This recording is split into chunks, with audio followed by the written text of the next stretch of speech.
नमस्कार, आपण पाहत आहात न्यूज अप। शासकीय कामात अडथळा प्रकरणात माजी नगरसेवक नजू पैलवान, रशीद दंडा, एजाज चीची यांच्यासह 7 जणांची निर्दोष सुटका। ॲडव्होकेट समीर पटेल व ॲडव्होकेट सलमान जहागीरदार यांची निर्णायक भूमिका। News app Ahilyanagar.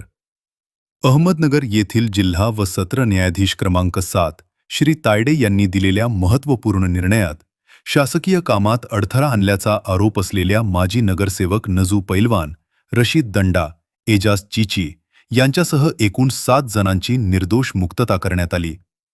हा निकाल 16 फेब्रुवारी 2026 रोजी जाहीर झाला।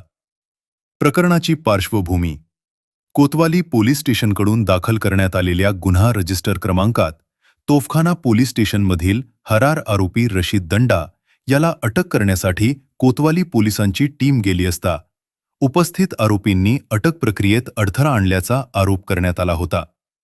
त्यानुसार 7 जणांवर शासकीय कामात अडथळा आणण्याचा गुन्हा दाखल करण्यात आला। अभियोग पक्षाची बाजू: या खटल्यात अभियोग पक्षातर्फे एकूण 4 साक्षीदार तपासण्यात आले। विशेष म्हणजे सर्व 4ही साक्षीदार पोलीस कर्मचारी होते।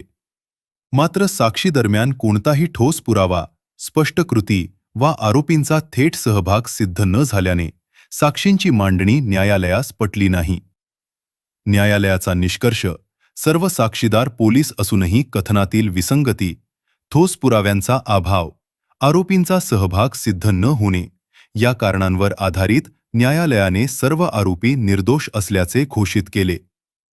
जिल्हा व सत्र न्यायाधीश क्रमांक 7 श्री तायडे यांनी निकाल देताना म्हटले की, अभियोग पक्ष आरोपींचा दोष निर्णायकपणे सिद्ध करण्यात अपयशी ठरला असून शंका आरोपींच्या फायद्याची। बचाव पक्षाची भूमिका: आरोपींच्या वतीने ॲडव्होकेट समीर पटेल आणि ॲडव्होकेट सलमान जहागीरदार यांनी प्रभावीपणे बाजू मांडली। या दोन्ही वकिलांना प्रकरणात महाजन शेख मिर्झा यांनी सहकार्य केले।